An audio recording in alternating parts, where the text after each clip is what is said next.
Ya, jika janji kenaikan gaji oleh Presiden Prabowo dipenuhi, gaji yang diterima para pensiunan 75% menjadi 19.986 sekian kali 75% terima 14.980.9766. Ini terhitung sejak tanggal dikeluarkannya nanti peraturan pemerintah atau keputusan presiden.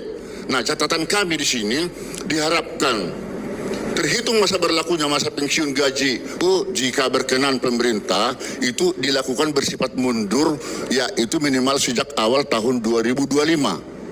Pemerintah menaikkan gaji aparatur sipil negara atau ASN dianggap sebagai terobosan positif. Kenaikan gaji ini diyakini akan dapat meningkatkan produktivitas kerja ASN. Rencana pemerintah untuk meningkatkan produktivitas kerja aparatur sipil negara melalui sejumlah stimulus, termasuk kenaikan gaji, dianggap sebagai terobosan positif. Rencana ini diyakini akan mampu mendongkrak produktivitas abdi negara. Sebetulnya kenaikan gaji PNS ini kan memang adalah salah satu instrumen oleh pemerintah untuk kemudian menjaga aparatur sipil negara untuk kemudian bisa memberikan services atau produktivitas yang optimum.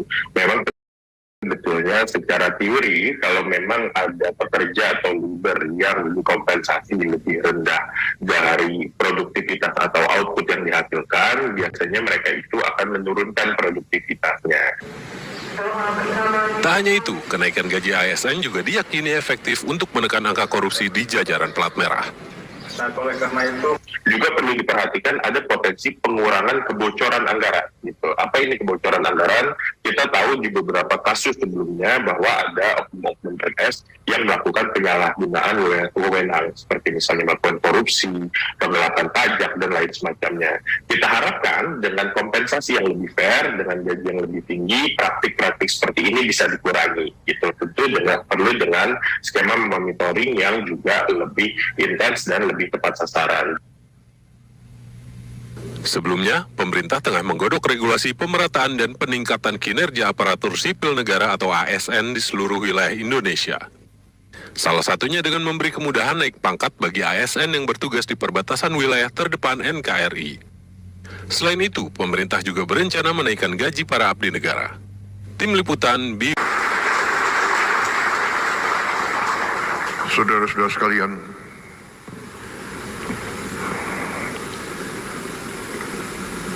kita semua sedang berada dalam suatu usaha besar, yaitu kita sedang melaksanakan pembangunan negara. Pembangunan sebuah negara adalah perjalanan panjang, ratusan tahun. Pembangunan suatu negara, suatu bangsa itu ternyata membutuhkan suatu elemen-elemen keberhasilan.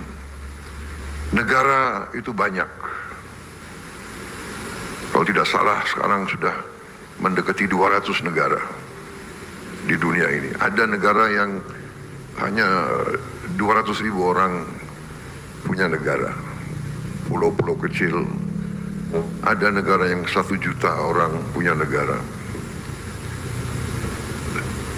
Tidak banyak negara seperti kita. Hampir 300 juta, 285 juta orang hari ini. Tiap tahun naik hampir 5 juta. Tidak banyak negara seperti kita. Dan apalagi negara seperti kita itu negara yang terdiri dari ratusan kelompok etnis, agama-agama besar, ras-ras yang berbeda, bahasa-bahasa daerah, budaya yang berbeda-beda. Saudara-saudara, kita sadar dari kita belajar sejarah bahwa tidak semua negara itu berhasil. Negara itu dalam sejarah manusia tergolong dua golongan besar, negara berhasil dan negara gagal. The failed state and a successful state. Negara yang berhasil dan negara yang gagal, failed state. Sebuah negara yang gagal adalah negara yang tadi tidak bisa memenuhi apa yang kita tentukan, pendiri-pendiri bangsa kita tentukan sebagai tujuan-tujuan nasional. Melindungi, memajukan kesejahteraan umum, mencerdaskan kehidupan bangsa, menjaga ketertiban dunia. Kita tentukan, tapi ini tujuan nasional banyak negara. Yang pertama adalah selalu melindungi, to protect the people, to protect the territory. Saudara-saudara sekalian, unsur keberhasilan suatu negara dari kita belajar sejarah, unsur yang sangat penting adalah terdapatnya suatu sistem hukum yang menjamin keadilan bagi seluruh rakyatnya. Ini syarat negara berhasil.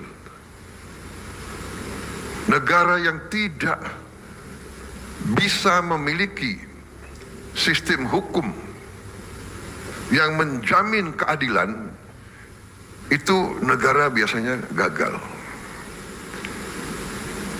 Sebuah negara akan mengalami tantangan, bisa saya katakan ancaman, apalagi negara yang kaya, negara yang memiliki kekayaan dan sumber alam. Kekayaan dan sumber alam itu menjadi rebutan oleh bangsa-bangsa lain. Karena apa? Karena manusia itu hidup untuk survive. Untuk hidup, manusia itu sering akan melakukan apa saja untuk survive. Bangsa yang tidak punya air, dia akan merebut air. Dia akan perang. Kita lihat India Pakistan sekarang. India mengatakan akan menghentikan beberapa sungai. Pakistan mengatakan kalau perlu saya perang nuklir. Daripada saya mati pelan-pelan, tidak minum, tidak bisa tanam makanan, saya sekalian aja kita sama-sama mati.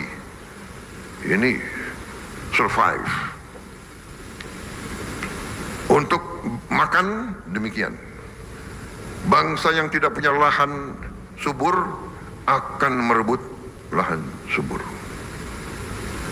Demikian mineral yang berharga. Demikian energi yang berharga. Bangsa yang tidak punya akan merebut.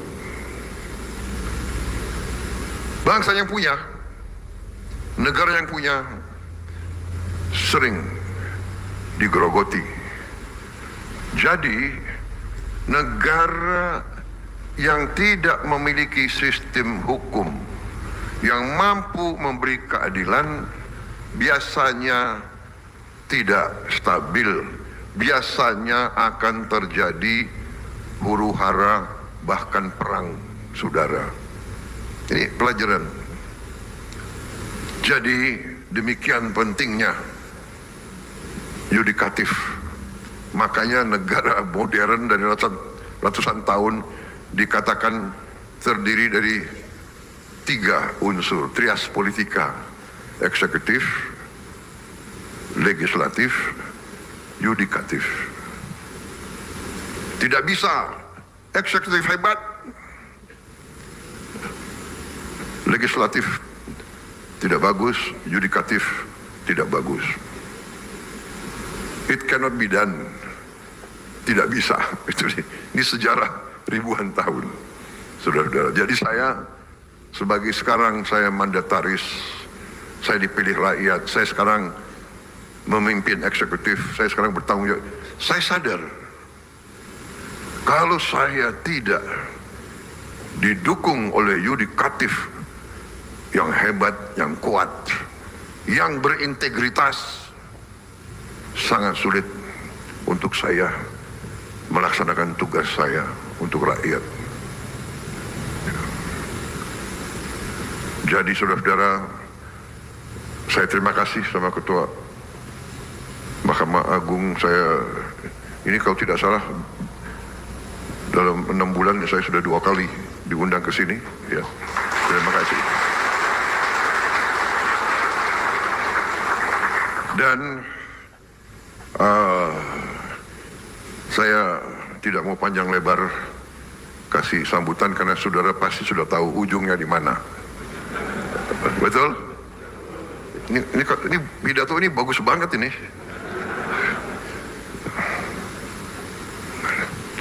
Tapi intinya saya menegaskan betapa pentingnya para hakim. Anda adalah benteng terakhir keadilan.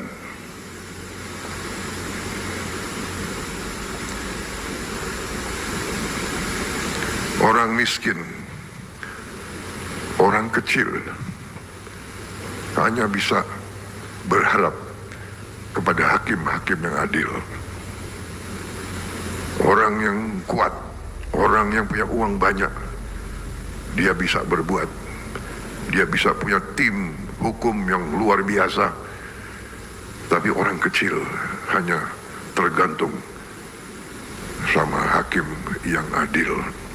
Hakim yang tidak bisa disogok, hakim yang tidak bisa dibeli, hakim yang cinta keadilan, hakim yang cinta rakyat. Saya kira itu yang ingin saya sampaikan, saudara-saudara.